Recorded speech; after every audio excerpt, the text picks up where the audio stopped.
बिस्मिल्लाहिर्रहमानिर्रहीम। अस्सलाम वालेकुम नाज़रीन, आप यूट्यूब चैनल देख रहे हैं। मैं इमरान ख़ान हूँ। ज़िमनी इंतखाबात से आहिस्ता आहिस्ता सब भागते भागते अब पीपल्स पार्टी भी भाग गई है। पहले PMLN ने फ़ैसला किया था कि वो ज़िमनी इंतखाबात लड़ लेंगे, लेकिन मैंने आपको बताया था कि उनके उम्मीदवारों ने अपनी पार्टी को ये बताया कि इस वक्त इलेक्शन जीतने की पोजीशन में वो नहीं है और इमरान खान की पार्टी को वो ज़िमनी इंतखाबात में शिकस्त नहीं दे सकते।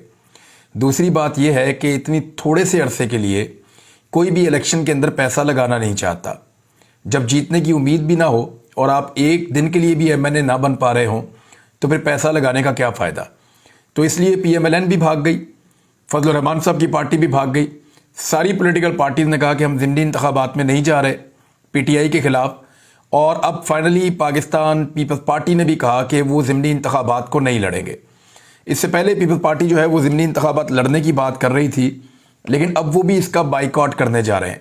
एक्चुअली ये कोई बाइकआउट नहीं है, पोजीशन ये है कि इलेक्शन के अंदर जाने की हिम्मत नहीं हो रही। उम्मीदवार पैसा खर्च करने को तैयार नहीं है और हारे हुए इलेक्शंस में धांधली एक लेवल तक ही की जा सकती है और अगर कोई धांधली की गई तो रोला भी पाकिस्तान में पड़ेगा और इस वक्त इन चीज़ों के लिए ये हुकूमत मुतहम्मिल नहीं हो सकती। भारत इमरान खान साहब के लोगों को निकाला है, हो सकता है वो इलेक्शन जीत के वापस फिर आ जाएं और आने के बाद वो अपोजिशन लीडर अपना बनाए, लेकिन ये ज़िमनी इंतखाबात मुझे होते हुए भी मुश्किल से दिखाई दे रहे हैं। जब सारे स्टेक होल्डर इसके अंदर नहीं है, सिर्फ PTI है, तो फिर तो सिर्फ अनाउंसमेंट ही कर देंगे वो जीत रहे हैं और अगर इलेक्शन होने हैं तो उन्होंने फिर सारी सीटें जीत जानी है अगर ये लोग मैदान में नहीं हैं तो। अब सिचुएशन किस रुख बैठती है ये आने वाले वक्त में पता चलेगा। फवाद चौधरी साहब ने एक बात की, उन्होंने कहा आईने पाकिस्तान को रद्दी की किताब की तरह समझा जा रहा है और उन्होंने एक और बात भी की है। ट्वीट के अंदर मैंने इस खबर को पढ़ा है। फवाद चौधरी साहब ने यह कहा है कि जो कुछ पाकिस्तान में आइन के साथ किया जा रहा है, अगर आइन ना रहा तो फिर कुछ भी नहीं रहेगा और फिर ये गवर्नर्स भी सदर को हम लिखेंगे और उन्हें कहेंगे कि गवर्नर्स को भी हटा दिया जाए क्योंकि गवर्नर्स अपना आइनी रोल प्ले नहीं कर रहे।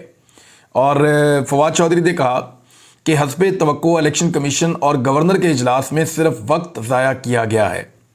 उन्होंने मजीद लिखा कि पाकिस्तान के आइन और हाई कोर्ट के अहकामात को मजाक बना दिया गया है, आइन को रद्दी की किताब की तरह लिया जा रहा है, अवाम की राय को कोई हैसियत नहीं दी जा रही, ना उसको कोई औकात आइन की दी जा रही है।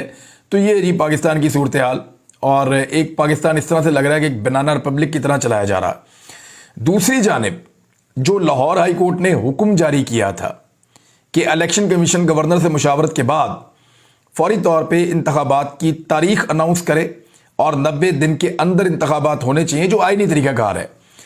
इस पे पंजाब में इंतखाबात की तारीख ना देने पर, क्योंकि अब इसमें भी कुछ दिन गुजर चुके हैं, चंद दिन गुजरने के बाद आज मंडे को जब दोबारा तारीख नहीं दी गई तो फिर तौहीन अदालत की एक दरखास्त कल मंडे को, परसों मंडे को जो है वो दायर की गई थी, वो समाअत के लिए मुकर्रर हो गई है। खबर यह है कि, और ये एक्सप्रेस न्यूज़ के मुताबिक, अदालती अहकामात के बावजूद पंजाब में इलेक्शन की तारीख ना देने के मामले पर इलेक्शन कमीशन और गवर्नर पंजाब के खिलाफ तौहीन अदालत की दरखास्त समाअत के लिए मुकर्रर कर ली गई है, जिस पर लाहौर हाई कोर्ट के जस्टिस जवाद हसन शहरी मुनीर अहमद की दरखास्त पर आज समाअत करेंगे।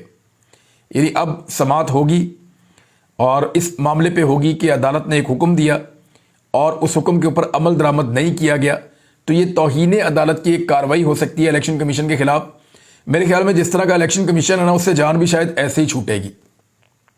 ये ऐसे ही कोई आईनी और कानूनी गलती करेंगे और उसका खुमियाजा भुगतते हुए अपने ऊपर मुकदमे करवा लेंगे और फिर ये मंजर से गायब हो जाएंगे और शायद फिर बाद में कोई न्यूट्रल आदमी आ जाए, कोई बेहतर आदमी आ जाए जो आकर इंतखाबात जो है वो साफ और शफाफ करवा सके। बहरहाल दरख्वास्त में मौक़िफ़ इख्तियार किया गया है कि अदालत ने इलेक्शन कमीशन को गवर्नर से मुशावरत के बाद इलेक्शन की तारीख देने का हुक्म दिया। अदालती अहकामात के बावजूद इलेक्शन कमीशन ने इलेक्शन की तारीख नहीं दी है, लिहाजा जो है वो तौहीन अदालत की कार्रवाई की जाए। बहरहाल अब ये मामला अदालत में है, देखते हैं इसके अंदर आज से क्या होता है। पाकिस्तान तहरीक इंसाफ के रहनुमाओं को जो गिरफ्तार किया जा रहा है, एक को पकड़ते हैं, एक को छोड़ते हैं, एक को पकड़ते हैं, एक को छोड़ते हैं, और वो सिर्फ इसलिए कि लोगों की तवज्जो इस तरफ लगी रहे, बजाय इसके कि लोग तवज्जो दें असल इश्यूज़ की तरफ। इन गिरफ्तारियों पे कोई आदमी बोलने पे गिरफ्तार हो रहा है, उसने ये क्यों कह दिया गिरफ्तार कर लो, उसने ये बात क्यों की उसको पकड़ के अंदर कर दो। हालांकि बहुत सारे लोग ऐसे हैं जिनका ताल्लुक PDM की जमातों से है, बहुत सारे हमारे दानिश्वर ऐसे हैं जिनका ताल्लुक, बहुत सारे सहाफ़ी हैं जिनका ताल्लुक PDM के साथ है। वो बहुत ज़्यादा अजीब